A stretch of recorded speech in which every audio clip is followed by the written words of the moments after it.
नमस्कार, आपके साथ मैं अतुल अग्रवाल हूं। मुजफ्फरनगर सांप्रदायिक दंगों में सिर्फ एक वर्ग को आर्थिक मदद दिए जाने की उत्तर प्रदेश सरकार की अधिसूचना पर सुप्रीम कोर्ट ने कड़ा रुख अख्तियार कर लिया है। सुप्रीम कोर्ट ने ऐसे कदम पर कड़ा ऐतराज जताया और कहा कि राज्य सरकार को अधिसूचना तत्काल वापस लेनी होगी।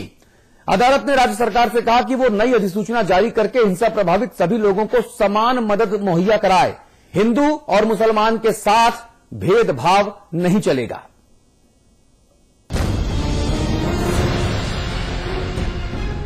मुजफ्फरनगर दंगा पीड़ितों के लिए मुआवजे की नीति में भेदभाव को लेकर सुप्रीम कोर्ट ने उत्तर प्रदेश सरकार को कड़ी फटकार लगाई है। कोर्ट ने राज्य सरकार को तुरंत पुरानी अधिसूचना वापस लेकर नई अधिसूचना जारी करने का आदेश दिया है। राज्य सरकार की ओर से दंगा पीड़ितों के मुआवजे के लिए जारी अधिसूचना में सिर्फ मुस्लिम परिवारों का जिक्र किया गया था। इस पर सुप्रीम कोर्ट ने कड़ी आपत्ति जताई। तो वो कोर्ट का है, वो हम लोग जवाब दे देंगे इस पे। तो वो कोर्ट का है, वो हम लोग जवाब दे देंगे इस पे। कोर्ट ने कहा कि मुआवजे का हकदार कोई खास समुदाय नहीं, बल्कि हर समुदाय का पीड़ित है, चाहे वो हिंदू या मुसलमान हो। कोर्ट ने कहा कि अच्छा यही होगा कि राज्य सरकार इस अधिसूचना को तत्काल वापस ले और नई अधिसूचना जारी करके सभी समुदाय के पीड़ितों को मुआवजा देने की घोषणा करे। हमने हिंदू मुस्लिम सांप्रदायिक दंगे के संबंध में एक याचिका आयोजित की थी। उसके उपरांत सरकार ने क्षतिपूर्ति के नाम पर 90 करोड़ रुपए का पैकेज दिया था, जिसके निर्देशादेश में ये स्पष्ट लिखा हुआ था कि ये क्षतिपूर्ति मात्र मुस्लिम के लिए भेजी गई है। गौरतलब है कि राज्य सरकार ने दंगा पीड़ित मुस्लिम परिवारों को मुआवजे के तौर पर 90 करोड़ रुपया देने की अधिसूचना जारी की थी। 26 अक्टूबर को जारी इस अधिसूचना में केवल पीड़ित मुस्लिम परिवारों को पुनर्वास के लिए 5-5 लाख रुपया देने की बात कही गई थी। सुप्रीम कोर्ट के सख्त रुख पर राज्य सरकार के वकील ने तत्काल इस पक्षपाती अधिसूचना को वापस लेने का आश्वासन दिया है। ब्यूरो रिपोर्ट, समाचार प्लस। और ये फैसला तब और ज्यादा महत्वपूर्ण हो जाता है जब सुप्रीम कोर्ट के जो चीफ जस्टिस हैं, CJI chief justice of India P Sadasivam की एकल सदस्यीय खंडपीठ की तरफ से यह फैसला आता है। साफ तौर पे सदाशिवम साहब ने कहा कि जो हो रहा है, जिस तरीके से हो रहा है, 26 अक्टूबर को जो अधिसूचना जारी की गई, जिसमें यूपी सरकार ने मुजफ्फरनगर के दंगा पीड़ितों को मुआवजा देने के लिए 90 करोड़ रुपए मुहैया कराए 1800 परिवारों को, 1800 मुसलमान परिवारों को, जिसमें 5-5 लाख रुपए प्रति परिवार के हिसाब से मुसलमानों भर को मुआवजा देने की बात कही गई थी। ये सरासर गलत है। ये कहना है भारत के चीफ जस्टिस का, सुप्रीम कोर्ट के चीफ जस्टिस का, टी सदाशिवम साहब का। उन्होंने साफ तौर पे कहा कि ये सरासर गलत है। और जब उत्तर प्रदेश सरकार के जो अधिवक्ता थे, जो स्टैंडिंग काउंसिल जो सुप्रीम कोर्ट में पेश हुए इस पूरे मामले पर, राजीव धवन साहब, उन्होंने इसको डिफेंड करने की कोशिश की, तो अदालत ने राजीव धवन को झिड़की भी लगाई और कहा कि जो आपके तर्क हैं, ये तर्क सुनने के लायक भी नहीं हैं, ये तर्क इतने खोखले हैं। इसीलिए यूपी सरकार तत्काल प्रभाव से अधिसूचना को वापस ले, नई अधिसूचना जारी करे और हर एक डेवलपमेंट से सुप्रीम कोर्ट को अवगत कराए। ये इस वक्त की एक बड़ी खबर है। समाचार प्लस पर हम आज इस खबर के राजनीतिक जो पक्ष हैं, जो राजनीतिक नतीजे हैं, वो जानने की, वो समझने की कोशिश करेंगे। हम ये समझने की कोशिश करेंगे समाजवादी पार्टी से, सरकार से, अखिलेश जी की, कि अब कब इस अधिसूचना को जो 26 अक्टूबर को जारी की गई उसको वापस लेंगे आप लोग, और नई मॉडिफाइड जो नोटिफिकेशन है वो आप कब जारी करेंगे। ये दो बड़े सवाल हैं जिन पर आज बड़ी खबर लेकर हम समाचार प्लस पर हैं इस वक्त।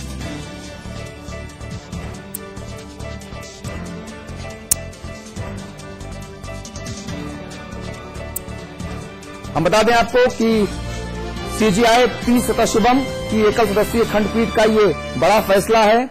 उत्तर प्रदेश सरकार को एक और जोर का झटका लगा है। याचिकाकर्ता के वकील हैं मोहनलाल शर्मा, उनकी दलीलों को माननीय सुप्रीम कोर्ट ने अक्षरशः मान लिया है, आपत्तियों को स्वीकार कर लिया है। उत्तर प्रदेश सरकार के वकील राजीव धवन की तमाम दलीलों को सिरे से नकार दिया है और उत्तर प्रदेश सरकार को यह आदेश दिया कि आपने 26 अक्टूबर को जो अधिसूचना जारी की थी कैबिनेट के नोट के बाद, आप उसको तत्काल प्रभाव से वापस लीजिए और एक नई अधिसूचना जारी कीजिए जिसमें हिंदू और मुसलमान जैसे शब्दों का जिक्र ना हो। उसमें सिर्फ ये कहा जाए कि मुजफ्फरनगर में जितने भी दंगा पीड़ित हैं उन सभी के विस्थापन और पुनर्वसन के लिए 5-5 लाख रुपए की आर्थिक सहायता उत्तर प्रदेश सरकार की तरफ से की जाएगी। हालांकि आदेश कल आया था, लेकिन आज हम इस खबर का पोस्टमार्टम करने के लिए समाचार पत्र इस खबर को लेकर आए हैं, जिससे हम समझा सकें अपने 20 करोड़ दर्शकों को कि आखिरकार इस खबर के बाद अब उत्तर प्रदेश की सरकार कितनी असहज हो गई है। गोविंद पंतराजू हमारे स्थानीय संपादक हमारे साथ जुड़ रहे हैं लखनऊ से। गोविंद भाई, उत्तर प्रदेश की जो सरकार है वो एक के बाद एक अदालत से कितनी लताड़, कितनी फटकार खाएगी, कितनी बार अपने फैसलों को बदलने के लिए उसे मजबूर होना पड़ेगा। ये वाकई बहुत बहुत बड़ा झटका है यूपी सरकार के लिए। हाँ, बिल्कुल मुझे लगता है कि उत्तर प्रदेश सरकार के लिए ये एक बहुत बड़ा झटका है, क्योंकि जिस तरह से इस मामले में जब ये फैसला सरकार ने किया था तब भी इसकी आलोचना हुई थी और तमाम राजनीतिक दलों ने इसकी आलोचना की थी और यहाँ तक कि कुछ मुस्लिम संगठनों ने भी इसका विरोध किया था और ये कहा था कि ऐसा फैसला लेकर सरकार ने जो दंगों के जो पीड़ित लोग हैं उनके अपने गांव में वापस जाकर बराबरी के साथ रह सकने के सारे रास्ते बंद कर दिए, क्योंकि ऐसा करने के बाद उन लोगों के प्रति बाकी समुदायों के मन में और खाई पैदा होगी और विभेद पैदा होगा और ये जोड़ने वाला नहीं बांटने वाला फैसला है। लेकिन उत्तर प्रदेश की सरकार का एक अजब तरीका है काम करने का और वो जिस तरह से वोटों के लिए उत्तर प्रदेश में जातिगत और धार्मिक तुष्टीकरण में जुटी है, तो ये फैसला उसी लिहाज से लिया गया था। और जब इस फैसले के बाद अदालत का इस पर इतना बड़ा निर्देश आ गया और उसके बाद भी मुझे लगता है आज जो मुख्यमंत्री ने मुलायम सिंह यादव जी के जन्मदिन पर जो समारोह था, जो कार्यक्रम था, उसमें जब उनसे इस बारे में पूछा गया तो उन्होंने कहा कि सरकार अदालत में अपना पक्ष रखेगी। तो अभी भी ऐसा नहीं लग रहा है, मुझे तो ये लग रहा है इस जो वक्तव्य है इसके बाद सरकार अभी भी कुछ ऐसी उसमें अपनी तरफ से कुछ ऐसे तर्क देगी कि अब सीधे सीधे जो अदालत का निर्देश है उसे शायद सीधे स्वीकार करने नहीं जा रही है सरकार और कुछ तर्क देके अभी एक बार और इस पर बहस कराना चाहेगी, ऐसा मुझे लगता है। गोविंद जी, क्या राजनीतिक लाभ लेने के लिए अदालत के फैसले को भी अब अपनी तरफ से अपनी सुविधा के हिसाब से पढ़ा जाएगा या लोगों को समझाया जाएगा? क्या डाउन द लाइन ये मैसेज तो सरकार देने में और पार्टी देने में कामयाब रही ही है कि साहब देखिए हम कितने बड़े खैरख्वाह हैं मुसलमानों के, अदालत नहीं मानती, चाहे वो निर्दोष मुसलमान युवकों के ऊपर से, खालिद मुजाहिद जैसे युवकों के ऊपर से मुकदमे वापस लेने की बात हो, उसको भी अदालत ने इनकार कर दिया था, हाईकोर्ट ने फटकार लगाई थी, चाहे ये वाला मुद्दा हो।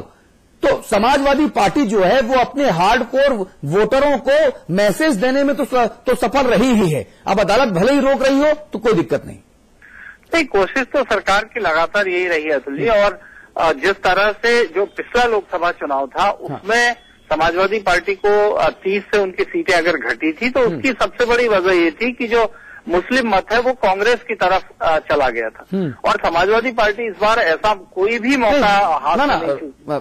गोविंद भाई, वो तो कल्याण सिंह का फैक्टर था और उस फैक्टर के बाद तो लिखित में जब माफी मांगी गई उसके बाद विधानसभा चुनाव में प्रचंड बहुमत मिला। नहीं, मेरा कहने का मतलब ये है कि उस बार जो जिस तरह से नुकसान हुआ था मुस्लिम वोटों की भरपाई कर रहे वजह से इस बार सरकार मुस्लिम वोट कहीं दूसरी जगह जाए इसका कोई भी मौका नहीं चूकना चाहती और कोई भी ऐसा काम वो करने के लिए तैयार है जिससे मुस्लिम मतों को पूरी तरह से ये लगे कि हाँ हम सिर्फ समाजवादी पार्टी ही एकमात्र उनकी मददगार है, उनकी रक्षक है, उनकी दोस्त है। हाँ। लेकिन इसके मुझे लगता है कई बार इसके उल्टे भी असर होते हैं।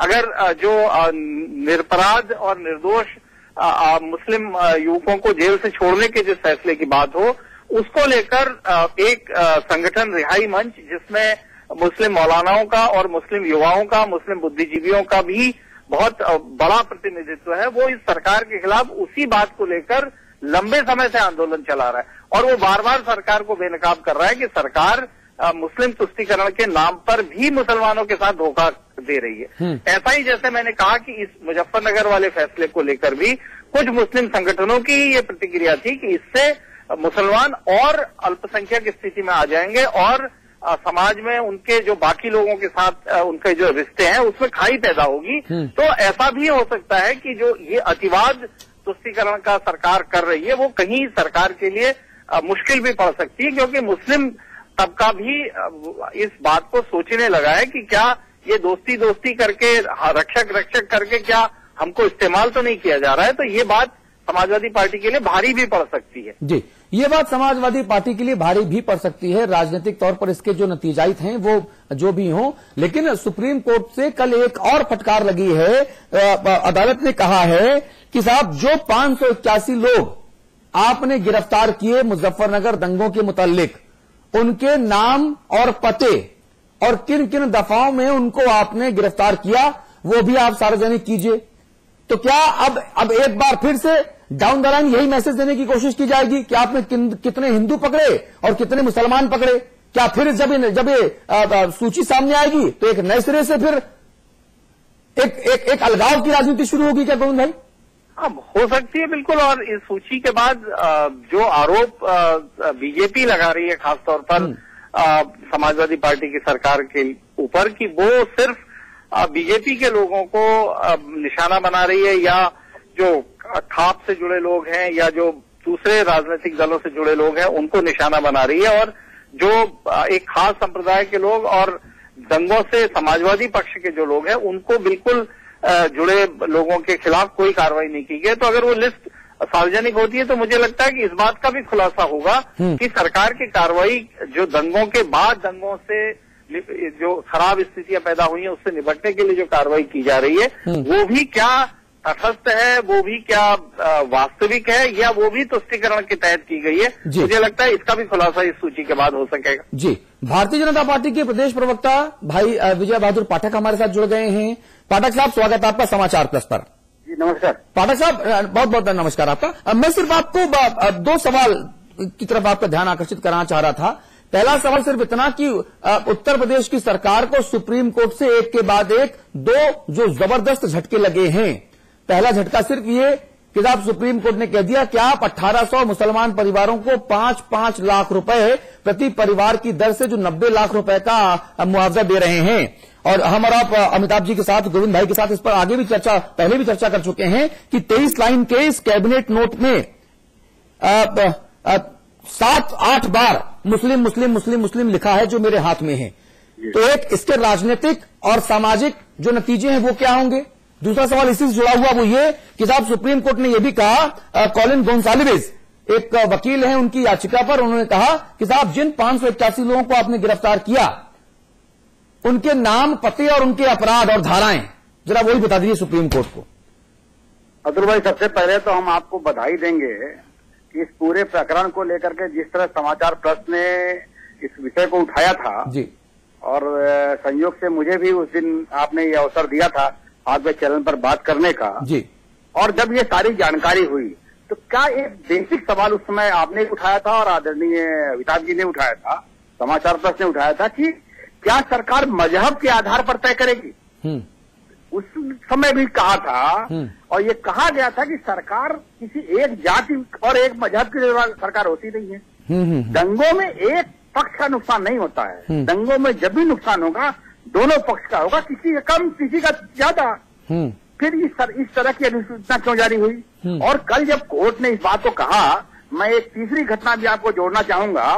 कल इलाहाबाद में कुछ लोग PIL किए थे, 1700 लोगों के एक पक्ष के लोगों के लाइसेंस निरस्त किए गए हैं। हाँ हाँ। उसको लेकर के हाई कोर्ट ने 5 लाख रुपया उत्तर प्रदेश की सरकार पर जुर्माना ठोका है। क्यों? क्योंकि वो जानकारी कर रहे थे कि क्यों आपने एक पक्ष के लोगों का निरस्त किया लाइसेंस। तो इस तरह से अगर उत्तर प्रदेश की आम जनता को कोई रिलीफ मिलेगी तो न्यायालय से मिलेगी। भारतीय जनता पार्टी के जिन 2 विधायकों पर सरकार ने रासुका लगाई थी उनको भी रिलीफ कोर्ट से मिली। तो सरकार एक पक्ष और एक पाले में खड़े होने के कारण अब 3 महीने होने जा रहे हैं, मुजफ्फरनगर में ये शांति का वातावरण नहीं बना पा रहे हैं। हाँ। अपने ही जिले में शरणार्थी कैंपों में अगर सरकार ये कहती है कि 50,000 लोग थे, अब वो चले गए, अब 8,000 लोग हैं, अब 5,000 लोग हैं, अब 7,000 लोग हैं, कितनी दुर्भाग्यजनक घटना है। हाँ। हम ठीक है विपक्षी दल हैं और हमको ये कहा जाएगा, हो सकता है कि समाचार प्रेस को दोषी बनाते हैं, हमको दोषी बनाते हैं, पर जिस घटना पर मीडिया अखबार में मीडिया ने सवाल उठाया उसको सरकार को भी ये सोचना चाहिए था। आज ये कोर्ट ने अगर ये सोचे होते तो ये कोर्ट में फर्जियत नहीं होती ना। हाँ, ठीक है।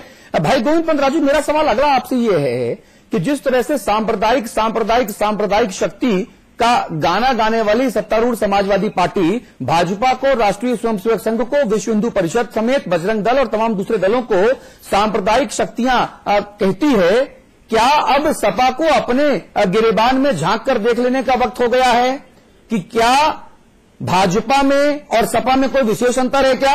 अगर वो हिंदुत्व की बात करते हैं तो आप मुस्लिम तुष्टीकरण में लगे हुए हैं, तो आप दोनों सांप्रदायिक हुए ना फिर?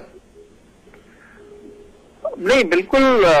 लेकिन मुझे लगता है कि ये वक्त अब गिरेबान में झांकने का नहीं है, बल्कि गिरेबान को और टाइट करने का है, क्योंकि अब चुनाव का वक्त है और मुझे नहीं लगता कि इसमें कोई, इस नीति में किसी भी तरह का कोई संशोधन या इसको ठीक करने की कोई कोशिश जो कि वाकई में समाजवादी विचारधारा के करीब हो, ये तो अब होने वाली नहीं है। चुनाव तक तो स्थितियां बिल्कुल ऐसी ही होंगी और चुनाव के नतीजों के बाद समाजवादी पार्टी फिर अगले विधानसभा चुनाव के लिए अपनी क्या रणनीति बनाती है, ये दूर की बात होगी। लेकिन जो बात आपने कही वो बिल्कुल सही है कि एक ये बहुत बड़ा मिथ इस तरह का बना दिया जाता है कि एक सांप्रदायिकता का सवाल खड़ा करके हम बाकी के सारे गुनाहों से अपने को बचा लेते हैं। कांग्रेस गुजरात के शब्द को, गुजरात को इतना बड़ा बनाकर दिखाती है और गुजरात के मुद्दे पर मोदी को मानवता का दुश्मन साबित करती है। और 84 बन जाती है जब तत्कालीन प्रधानमंत्री राजीव गांधी ने 3,000 सिखों के कत्लेआम को जायज करार देते हुए कहा था कि बड़ा पेड़ गिरता तो धमक होती है। उसके बाद HKL भगत, जगदीश टाइटलर और सज्जन कुमार को आप केंद्रीय मंत्री बना देते हैं, तब भी कांग्रेस बेशर्मी से दलील देती है। नहीं, उत्तर प्रदेश की ही अगर मैं सिर्फ बात करूं, 1980 में जो ये अयोध्या का जो विवाद का जो दौर है, उसके पहले के दौर में उत्तर प्रदेश में बड़े बड़े दंगे हुए और उन दंगों में जब भी जो भी सरकार उस वक्त थी वो कांग्रेस की सरकारें थी। लेकिन वो गुनाह कहीं गुनाह नहीं माना जाता, उन मौतों को कहीं मौत नहीं माना जाता। उन लोगों के साथ जो एक जख्म उनके दिलों पर, उनके अस्तित्व पर लगे, वो सवाल कहीं गुनाह के तौर पर नहीं दिखता और सांप्रदायिकता का ठप्पा सिर्फ भारतीय जनता पार्टी पर लगता है। ये हमारे साथ, आप लोग रहिए हमारे साथ। लखनऊ से हमारे साथ एक और खास मेहमान है, थोड़ा देर से हमको जानकारी मिली उनकी। मनीष शुक्ला साहब हैं, आप भारतीय जनता पार्टी की प्रदेश इकाई की नुमाइंदगी कर रहे हैं। मनीष शुक्ला साहब, स्वागत आपका समाचार प्रेस पर। जी, वैसे भी जो पूरा डेवलपमेंट हो रहा है, विजय बहादुर पाठक साहब ने एक और घटना इसमें ऐड की, एक जो सुप्रीम कोर्ट से फटकार लगी मुआवजे के मामले पर, दूसरा 581 जिन लोगों को गिरफ्तार यूपी सरकार ने किया उनकी सूची मांगने के मामले पर फटकार लगी, और तीसरा जो मामला था वो 1700 बंदूकों के शस्त्रों के लाइसेंस एक ही पक्ष के रद्द करने पर 5 लाख रुपए का जुर्माना इलाहाबाद हाईकोर्ट ने यूपी सरकार के ऊपर थोपा। इन तीनों घटनाओं से क्या घोर सांप्रदायिकता की बू नहीं आती? क्या इन तीनों घटनाओं से घोर मुस्लिम तुष्टीकरण की बू नहीं आती, जो समाजवादी पार्टी का एक ओपन एजेंडा है जिसे मुलायम सिंह जी मंच से लगातार मुखरित करते रहते हैं? मनीष शुक्ला जी। जी, देखिए, जो कल सुप्रीम कोर्ट ने फटकार लगाई है सरकार की, वो एक तरह से भारतीय जनता पार्टी का जो शुरू से स्टैंड रहा मुजफ्फरनगर कांड पे कि एक पक्षी कार्रवाई हो रही है, उस पे सुप्रीम कोर्ट ने मोहर लगाई है। हम शुरू से कहते आए कि मुजफ्फरनगर कांड एक पक्षी कार्रवाई का नतीजा है, और उसके बाद जिस तरह से धर्म के आधार पर वहां दंगा पीड़ितों को बांटा गया, हिंदू मुस्लिम के आधार पर बांटा गया, 5 लाख की जो सहायता की बात हुई, वो केवल जो उन्होंने अधिसूचना जारी की उसमें मुस्लिम शब्द का उपयोग किया। इससे भारतीय जनता पार्टी इस पर लगातार आपत्ति दर्ज कराती रही है और 3 थानों के अंतर्गत 1700 जो हथियार रद्द किए गए वो एक पक्ष के थे। और यही नहीं, अभी कल जिस तरीके से मुलायम सिंह यादव जी ने कहा कि थानों में अब पुलिस वाले नहीं तैनात रहेंगे, थानों में अब हिंदू और मुसलमान तैनात रहेंगे। अब थानों को, पुलिस फोर्स को भी ये हिंदू और मुस्लिम में डिवाइड करना चाहते हैं। इसका बहुत घातक परिणाम प्रदेश में होने वाला है। और भारतीय जनता पार्टी का शुरू से स्टैंड रहा है मुजफ्फरनगर कांड में कि पूरा ये कांड एक पक्षी कार्रवाई के नाते हुआ। 46-45 लोग मार दिए गए। वो ये समाजवादी पार्टी की जो नीति रही वहां एक पक्षी कार्रवाई, एक पक्षी सहायता देना, इसका ही परिणाम था वो। और भारतीय जनता पार्टी इसमें शुरू से इस बात पे कायम थी। और इस देश में सबसे बड़ी सांप्रदायिक पार्टी कांग्रेस और समाजवादी पार्टी है जो लगातार अपने कुकर्मों को छिपाने के लिए जब नहीं तब सांप्रदायिकता का नाम लेकर अपने कुकर्मों को छिपाने का प्रयास करती है। जी, भाई विजय बहादुर पाठक हमारे साथ हैं, प्रदेश के अधिकृत भारतीय जनता पार्टी के प्रवक्ता हैं। हम उम्मीद करेंगे कि हमारे साथ कुछ देर बाद या अभी ही सत्तारूढ़ समाजवादी पार्टी का कोई नेता, कोई मंत्री हमारे साथ जुड़े ताकि हम उनसे और स्थिति स्पष्ट कर सकें सरकार के पक्ष से भी, क्योंकि उनका जुड़ना इस पूरी चर्चा में ज्यादा महत्वपूर्ण होता अगर कोई सपा या सरकार की तरफ से हमारे साथ इस चर्चा में शामिल होता। भाई विजय बहादुर पाठक, अब भाजपा की तरफ से क्या किया जाएगा, क्योंकि आप लोग आजकल केवल रैलियों में लगे हुए हैं, केवल मोदी में हुआ पड़ा है पूरा मामला। देखिए अतुल जी, जिस तरह से कोर्ट में ये सारी चीजें हुई हैं, आपको ध्यान होगा कि इस 26 तारीख की अधिसूचना को लेकर के भी हम लोगों ने ही सबसे पहले इस बात की पहल की और समाचार प्रेस ने उस पर डिबेट रखी। जिस दिन जारी किया उस दिन का दिन देखे थोड़ा इसको उल्टा कर दीजिए पाठक जी, आप हमारे भाई हैं। मैं चाहता हूं कि आपका जो कथन है ना, जो आपने बताया, मैं इसको थोड़ा सा उल्टा करने की धृष्टता चाहता हूं। जैसे ही अधिसूचना जारी हुई वैसे ही 3:41 पे अधिसूचना जारी हुई। शाम के 5 बजे हमने इस पे स्पेशल किया, रात के 8 बजे हमने फिर इस पे स्पेशल किया। आप हमारे मेहमान थे और उसके बाद भाजपा ने यहां वहां यत्र तत्र सर्वत्र बयान देना शुरू किया। तो कथन को उल्टा कर लीजिए थोड़ा सा। नहीं, उसको उल्टा कर लेते हैं। अब मेरा ये कहना है कि जो विषय समाज में आ रहा है उन विषयों को प्रमुखता से उठाने का हम काम करते हैं, सरकार की नजर में लाते हैं। और जो न्यायालय पर की नजर गई, और जिस तरह से जब उत्तर प्रदेश में पहले हम तो कोशिश करते हैं कि सरकार इस बात को संज्ञान में ले, आपकी मदद लेते हैं। जो लोगों आम जन के साथ कहीं उत्पीड़न की जो कार्रवाई होगी उसमें स्वाभाविक है कि मीडिया की हम मदद देते हैं। ठीक बात है। और हम ये अपनी बात कहते हैं, लोकतंत्र का जो लोकतांत्रिक माध्यम है उन माध्यमों से रखने की कोशिश कर रहे हैं। ठीक बात है। जहाँ जरूरत है वहाँ न्यायालय में जो लोग जा रहे हैं तो उनकी जो सहायता होती है वो हम सहायता भी करेंगे। आखिर हम अपने विधायकों को लेकर के 52 दिन तक उनको जेल में रहे ना, कोर्ट से हमको रिलीफ मिली। तो अब ये संकेत होता जा रहा है। और तमाम जो घटनाएं उत्तर प्रदेश में ऐसी रही हैं, उन घटनाओं पर कहीं न कहीं विपक्ष के नाते जो हमारा रोल है उतने की हम कोशिश कर रहे हैं। लोकतंत्र में उत्तर प्रदेश में सरकार अखिलेश यादव की है और नीतियों का निर्धारण और आम जनता को राहत देने का भी काम इन्हीं का है। जब ये छोटी छोटी घटनाओं पर लगातार देखिए कोर्ट की टिप्पणियां हैं, चाहे आप देख लीजिए दागदार अफसरों का मामला रहा हो, लगातार पर कहीं कोई शर्म हया तो सरकार को होनी चाहिए। ये कल जब इस कोर्ट ने कहा इस बात को, तो सरकार को ये समझ में नहीं आ रहा था कि हम सरकारी प्रश्नों जारी कर रहे हैं, सरकारी अधिसूचना जारी कर रहे हैं। और जब आपने उस दिन भी सवाल ये पूछ रहे थे तो किसी के पास कोई उत्तर था क्या? जो आज आप प्रतीक्षा कर रहे हैं कोई समाजवादी पार्टी का नेता या कार्यकर्ता आपको मिलेगा और आपको उत्तर देने की कोशिश करेगा, इसका उत्तर है उन लोगों के पास क्या? ये किसी कानून में तय है क्या कि थानों पर इस नाते तैनाती होगी कि आप अग्रवाल हैं या पाठक हैं या फलाने नजीर हसन है?